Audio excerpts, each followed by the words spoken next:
सोलापूर महानगरपालिका प्रशासनानं चांगल्या उद्देशानं पार्क स्टेडियम MCA चालवण्यासाठी दिलं, मात्र आता हाच उद्देश पालिकेच्या अंगलट आलाय। स्मार्ट सिटीच्या माध्यमातून इंदिरा गांधी पार्क स्टेडियमचं नूतनीकरण करण्यात आलं।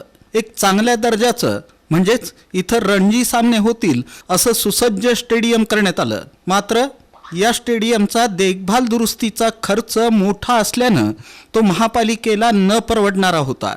त्यातच महापालिका आर्थिक संकटात असल्यानं पालिका आयुक्त डॉक्टर सचिन ओंबासे यांनी हे स्टेडियम महाराष्ट्र क्रिकेट असोसिएशनला 30 वर्षांचा रीतसर करार करून प्रतिवर्ष 1 लाख रुपये भाडेपट्टा करून चालवण्यासाठी दिलं, जेणेकरून स्टेडियमची निगा चांगल्या प्रकारे राहील।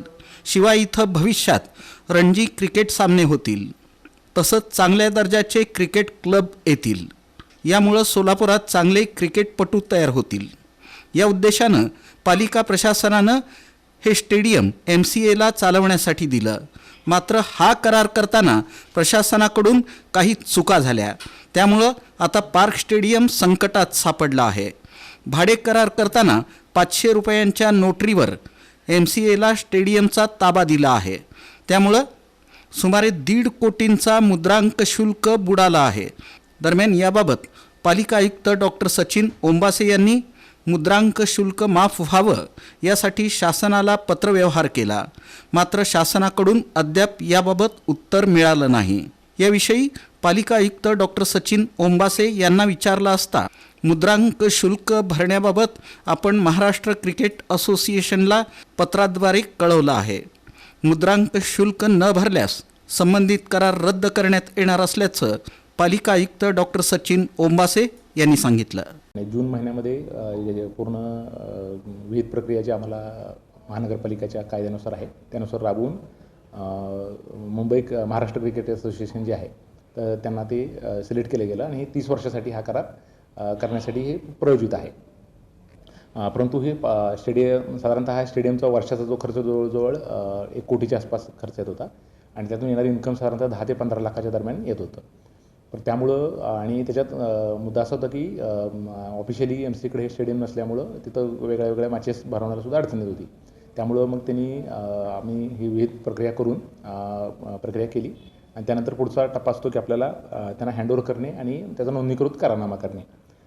तर साधारणतः दर महिन्याला माझा जो 7 ते 8 लाखाचा खर्च येत होता, त्यामुळे आम्ही तात्पुरत्या स्वरूपात त्यांना ताबा साधारणतः सप्टेंबर महिन्यामध्ये दिला। पण आणि त्याच सप्टेंबर महिन्यामध्येच साधारणतः हे हँडओव्हर करत असताना जवळजवळ एक 3-3.5 कोटी रुपयाचा त्यांना ॲग्रीमेंट करण्यासाठी जे काही खर्च लागत होता तो येत होता।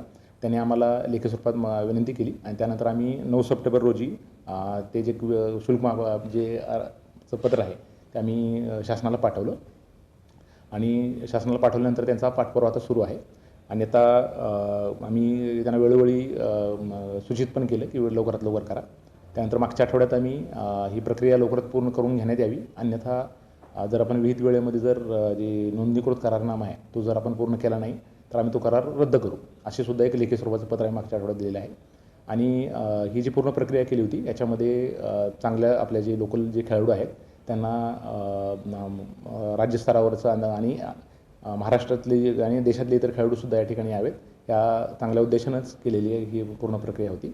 याच्यामध्ये जी प्रक्रिया आहे ते लवकरात लवकर पूर्ण करून घेण्यासाठी जे काही जर समजा त्यांनी शुल्क माफी जर वेळेत मिळाली नाही आता त्यांना काही ठराविक वेळ देऊन त्यानंतर जर त्यांनी शुल्क माफीचा प्रस्ताव शासनाकडून प्राप्त नाही झाला तर करारनामा रद्द करण्यात येईल।